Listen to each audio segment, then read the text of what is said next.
A shroud of prophecy hung heavy over Iolcus, a shadow cast by the pronouncements of a vengeful oracle. King Peleus, a man who had seized the throne through bloody means, trembled at the whispered warning a descendant of the rightful king, a young man named Jason, would one day return to claim his birthright. Fear, a serpent coiling around his heart, twisted Peleus' mind. He would not relinquish his power. Thus, a devious plot hatched within the cold chambers of the palace. Jason, a mere youth unaware of his lineage, was summoned before the king. Peleus, with a saccharine smile masking his treachery, presented the boy with a seemingly impossible task, a quest that would surely lead him to his demise. Jason. The king purred. Rumors whisper of a treasure beyond compare, a relic imbued with the power of the gods, the Golden Fleece. It hangs guarded in the distant land of Colchis, a prize coveted by kings and coveted by me. Retrieve it, and you shall be hailed as a hero, your name etched in the annals of legend. Jason, young and brimming with the audacity of youth, readily accepted the challenge.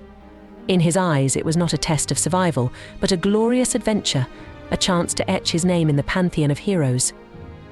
Little did he know, he was a pawn in a deadly game, a mere instrument in the hands of a tyrant. Across the sun-dappled seas, a magnificent vessel was taking shape, the Argo, a ship built not just of wood and sail, but of hope and destiny. Jason, a beacon of leadership, rallied a band of the most renowned heroes of Greece. Hercules, the demigod with strength that rivaled the Titans, pledged his loyalty. Orpheus, the bard whose lyre could soothe the savage beast and charm the very gods, offered his melodious magic. Others, skilled in combat and cunning, joined the ranks, their faces etched with determination, their hearts pounding with the thrill of the unknown. The journey was an odyssey in itself, a tapestry woven with threads of danger and wonder.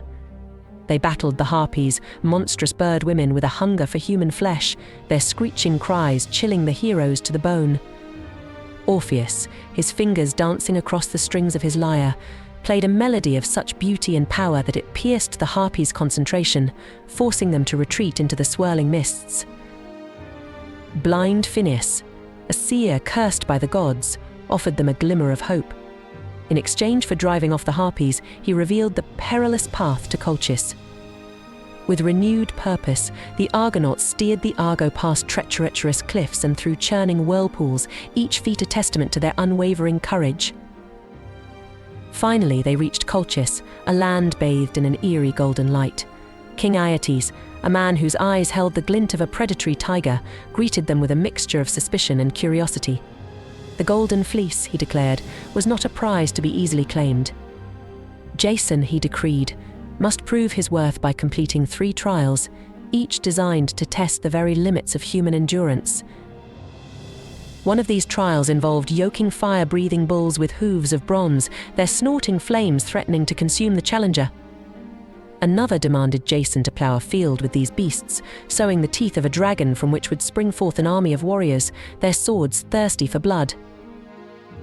But Jason, fueled by an unknown force, defied the odds.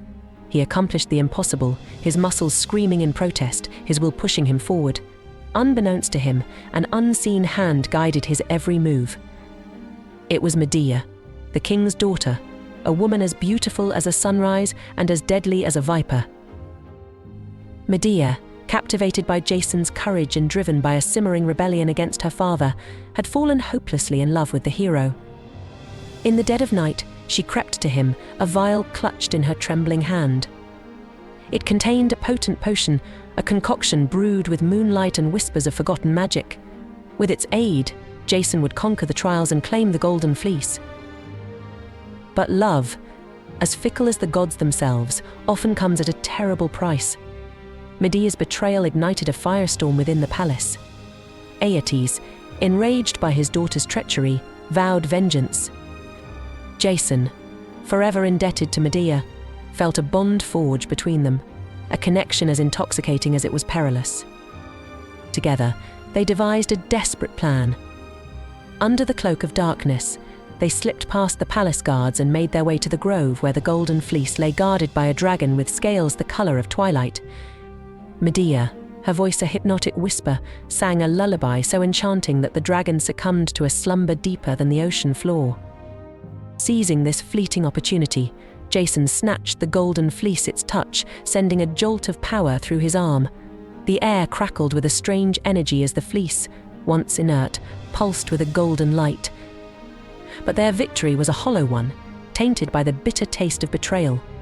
The alarm bells of the palace clanged through the night, shattering the silence and drawing the wrath of King Aeetes. A desperate chase ensued. The Argo, propelled by a frantic urgency, cut through the waves, pursued by Colchian warships. Medea, racked with guilt and fear, knew they wouldn't outrun their pursuers for long. In a moment of horrifying clarity, she devised a plan as ruthless as it was necessary.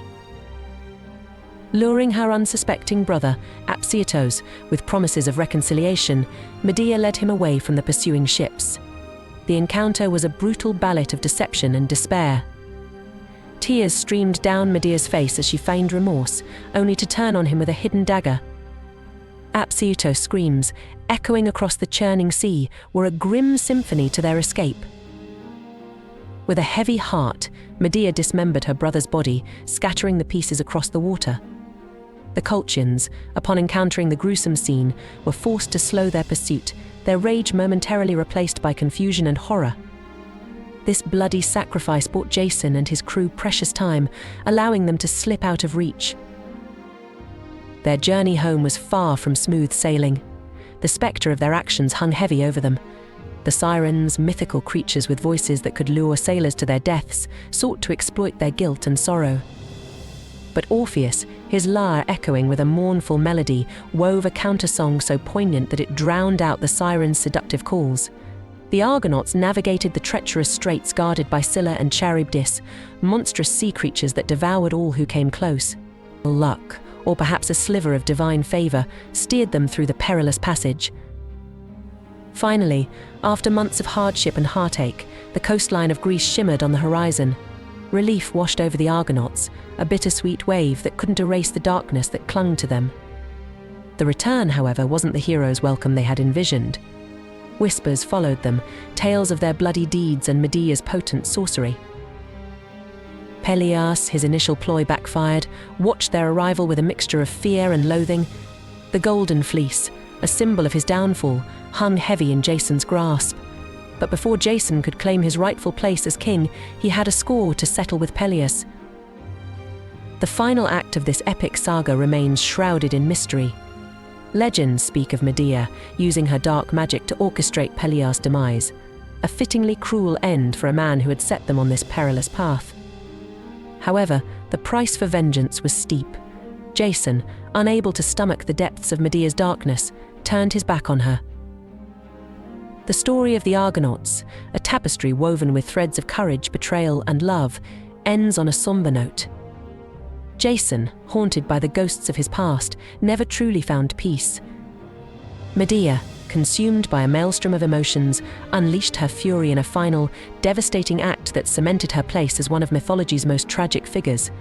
The Golden Fleece, the object of their desires, became a cursed symbol, forever tainted by the blood spilled on its path to Greece. It serves as a stark reminder that the pursuit of glory can come at a terrible cost, leaving a wake of destruction and despair in its wake.